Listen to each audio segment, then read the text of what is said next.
Hi guys, welcome to this page of the notes. And what we're going to do now is begin to take a look at the exponential decay function.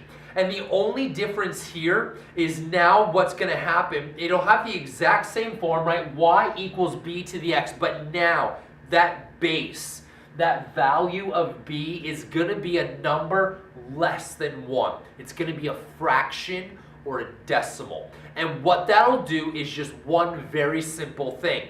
Instead of the function increasing from left to right, now the function will decrease from left to right, right? It'll just sort of be flipped around the y-axis, right? Compared to the exponential growth, which increased from left to right, now you'll decrease from left to right. Please notice, still going to go through the point 0, 1. Right? Still goes through 0, 1, just like exponential growth, and as long as there's no transformations, we're still going to have the x-axis as a horizontal asymptote, right? So all of that is the same. Just now the only difference is because that base is a number less than 1, because it's a fraction or a decimal, we're going to decrease from left to right. So a couple quick notes for you here. This is it. This is as long as there are no transformations.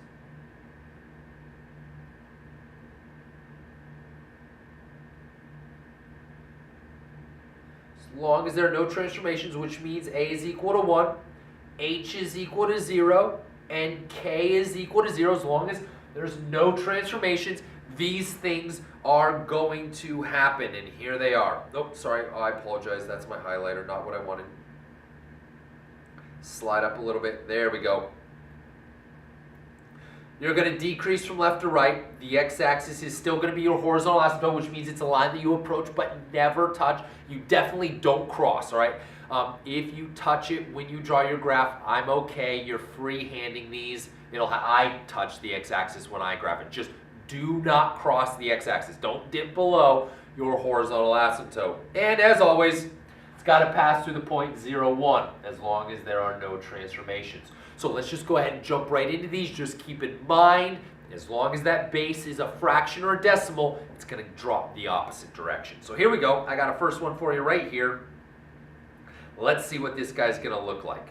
All right, so I take a look at this and I recognize, all right, it definitely has my exponential form where I have a base raised to a variable. That's what makes it exponential. The variable is the exponent. That's why we call them exponential functions.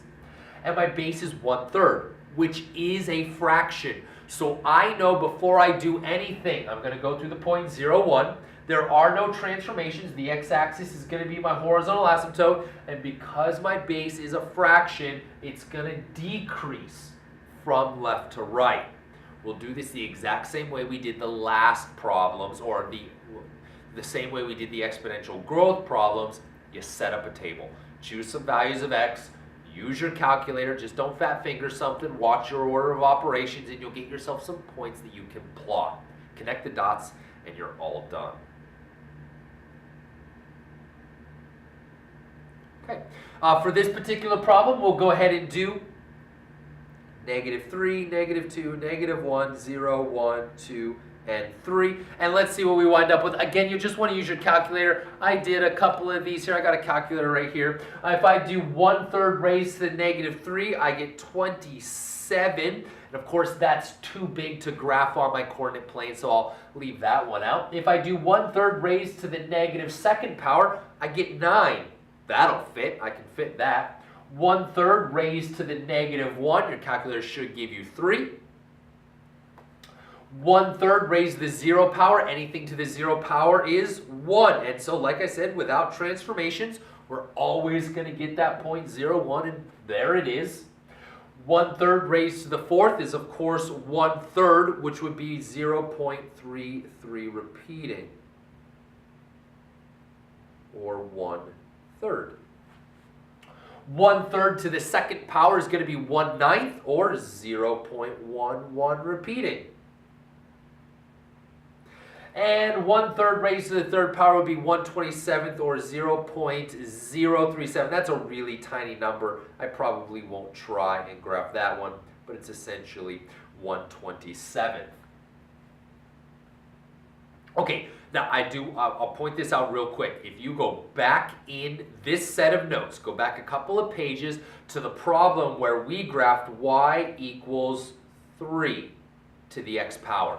This was one of the example problems that I did earlier, y equals 3 to the x power. And what you'll notice if you go back to that problem and look at the table I set up, you'll notice that it's just flipped, okay? I'm sorry, when I say flipped, I mean the range values. The range values are flipped. You'll take a look at it, and what you'll find is that when I plugged in a -3, I got this value, 0.0. And that should make perfect sense that the range values have flipped, because what I've done is instead of graphing y equals 3 to the x, I've graphed y equals 1/3 to the x. And it should make sense then that the range values have flipped for the domain values. Anyway, I've got some really good points here that I shouldn't have any trouble plotting. So let's go ahead and do those. 0, 1, that's an easy one.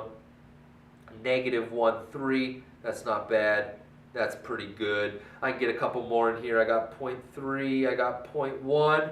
And let's go and connect those guys with a dot. Again, the x-axis is my horizontal asymptote. It's a line that my graph will approach but never touch.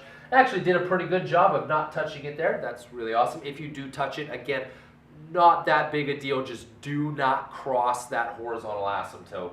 Make sure you put arrows on either end so I know you know that that graph just keeps going. And what we want to do is look at the domain and range. Well, as before, just because my base is now a fraction actually doesn't change anything. You can pick any domain value you want to. Pick your favorite number, plug it in, you're going to get back a range value. So domain's going to be all real numbers. The range. Well, actually, we've seen this before. Since my horizontal asymptote is the x-axis and my graph is above my horizontal asymptote, my range is going to be all values of y strictly greater than 0. We've actually seen that range show up quite a bit. Remember, the range is going to depend on where your horizontal asymptote is and whether your graph is above your horizontal asymptote or below your horizontal asymptote. In this case, my horizontal asymptote is the x-axis and my graph is above that horizontal asymptote, so my range will be all values of y greater than 0. Right. Head on over to the next page of the notes. We'll take a look at one of these with transformations just to see how they go. But hopefully at this point you're kind of getting the feel for it. You're just going to be filling out a chart, choosing some domain values, finding the range values by plugging that into the function and plotting your points. But head on over to the next page of the notes and I'll meet you guys there.